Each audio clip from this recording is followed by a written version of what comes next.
I don't just talk about other people's stuff, I also make my own. Books in particular. To date, I have 4 books you can check out on Amazon.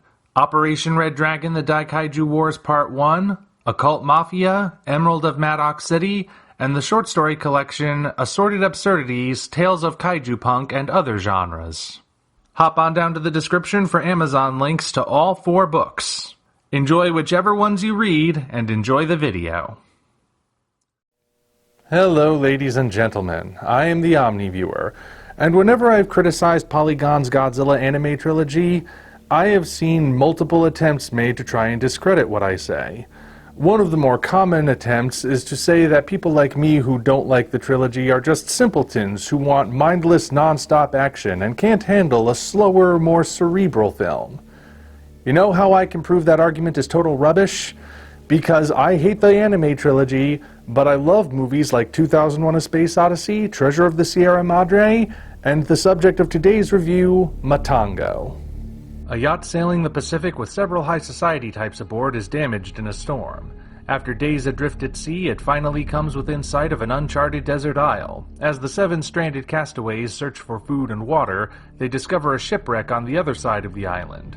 Within the wreck, they find a very limited bit of food, evidence of bizarre scientific research, and a captain's log that sheds little light on what happened before their arrival. There is one thing the log makes very clear, though. The mushrooms that grow in abundance on the island, identified as Matango, are technically edible, but under no circumstances should they be eaten. The film proceeds to show the survivors steadily turn on each other as their situation grows more desperate, strange entities start appearing, and the prospect of taking a chance on those mushrooms becomes increasingly more tempting. Talk about a slow burn. Matango, or as it was known stateside, Attack of the Mushroom People, is a movie that's in no hurry to get to the conclusion, but that doesn't mean it's boring. Though most people compare this to the works of H.P. Lovecraft when it comes to plot and theme, the execution is also reminiscent of a story like Dracula, in which the beginning is mostly devoted to building a sense of impending doom. You know something awful is going to happen, and the inevitability of it makes the wait agonizing. However, as we're waiting for things to come to a head, Matango presents us with other events that steadily make the situation worse for our characters. Were you to remove the fantastical elements, Matango would still function as a biting drama about the degeneration of a community that was not especially strong to begin with, but at just the right moment, precisely when you're wondering how things can possibly get any worse, the mushroom people show up, and that's when you know everything has truly gone to hell. Like any good horror film, Matango achieves this sense of dread by way of atmosphere. And boy howdy is this movie atmospheric. The opening on the yacht starts out bright and chipper, but once the storm hits, the movie's whole aesthetic changes. Color seems to drain from the yacht as it aimlessly drifts through a thick gray fog, creating a feeling of gloom and isolation. The island, which would normally provide salvation, is presented as incredibly bleak. Plants you might expect to be vibrant green are instead dark and grim-looking. The sandy beaches appear ashen and cold, and the sky, on those rare occasions we even get to see it, is a depressing shade of gray. Then we get to the shipwreck, where the colors have been completely bleached, save for the hideous green mold that covers everything, and the stark red of the captain's cabin that seems to have no discernible source. Even the architecture of the ship is odd, containing a mixture of carpentry styles and hallways that feel uncomfortably narrow, even for a boat. Make no mistake, Matango is a movie you will remember the look of long after you've seen it. The atmosphere is increased by the mystery surrounding the eponymous mushrooms. In true Lovecraftian fashion, solid answers are difficult to come by. We know that something is clearly wrong with the mushrooms, and eating them turns you into a monster, but we don't really know anything more than that. Heck, we don't even get a definite answer of where they come from. Since we first see them in juxtaposition with the stuffed bodies of mutated animals, the implication is that they are not natural mushrooms, but that only tells us so much. We don't know if the mushrooms are accidental mutations, the result of an experiment, or if they have some other origin the characters just don't know about. However, unlike certain other stories about people stranded on an island, the lack of answers to these and other lingering questions won't leave you dissatisfied. The fact is that the mystery of the Matango isn't what the film is about. The mystery exists solely to add menace to the mushrooms and make the situation more harrowing. The characters don't really care about learning the answers because knowing won't help them survive, and survival is the primary concern. As good as it is, though, I will say that thematically, I don't think Matango quite sticks the landing. For the most part, the story in which a group of people struggle and ultimately fail in spectacular fashion to survive works because of who the characters are. We establish up front that none of these people are especially good people. In one way or another, they are all self-centered and ruthless, and thus it makes sense that when the chips are down, they're more likely to be at each other's throats than to band together. It's the conclusion that feels out of place, and by that I literally mean the very end. The lone survivor of the group somehow concludes that the city of Tokyo is really no different than that accursed island, then practically in the same breath states he would have found staying on the island preferable to the city.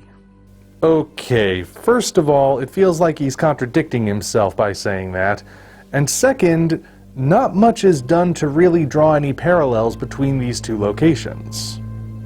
We barely see this movie's vision of Tokyo, so we have no context for if it's the same as the island beyond this guy's word, and he's clearly not stable. Furthermore, I thought the Castaways Collective broke down because they were stranded on an island with practically no resources. What evidence do we have that this is in any way comparable to city life? And how can we really believe that life on the island is preferable given those circumstances? Some take this to mean that Matango has an anti-capitalism message, but I'm not sure that really shakes out with what we see.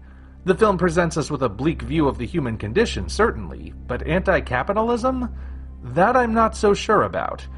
Yes, the characters we see could be viewed as the products of a capitalist society, but in that case, the homogenized collective of the mushroom people could be seen as a metaphor for socialism. Given how being a mushroom person is presented as horrifying, I wouldn't exactly call that a ringing endorsement of the alternative. When you get right down to it, the reason the Castaways Collective falls apart is because they're all just rotten to the core. Sure, they're wealthy elites who are used to having everything served to them on silver platters, and you could argue that being able to throw money around in a capitalist society probably enabled their bad behavior. The movie puts them in a circumstance where money and status won't solve anything. Decent people in that circumstance would band together. The fact that these characters don't is a condemnation of them, not a condemnation of the system they hail from. They wind up turning on each other because, at the end of the day, they're all a bunch of selfish, unscrupulous scumbags. The system is not to blame for their behavior, it's them and them alone. Maybe this message would have made more sense if we got a clearer vision of Tokyo as a cesspool and the Matango were shown to be a genuinely desirable alternative as opposed to a grotesque last resort, but that's not the movie we got. Not to mention, the movie wouldn't have succeeded at all without capitalism. Talk about biting the hand that feeds you. Well, capitalism is only the enemy of socialists until they get paid. Okay, so the themes are a little bit rough on this one, but that doesn't prevent Matango from being a good film. It's got loads of atmosphere, memorable monsters, and mushroom people alongside them.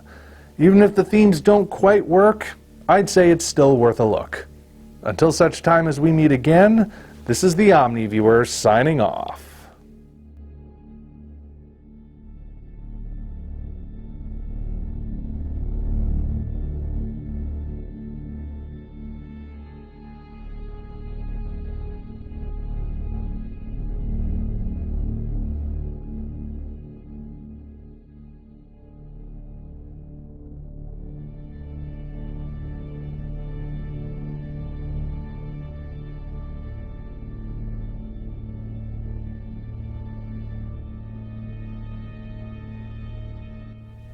You know, there is something a bit more Freudian that the mushrooms could represent, but I'm not touching that one with a 39.5-foot pole. Anyway, next time, we'll go for something that's just plain wacky in all the right ways.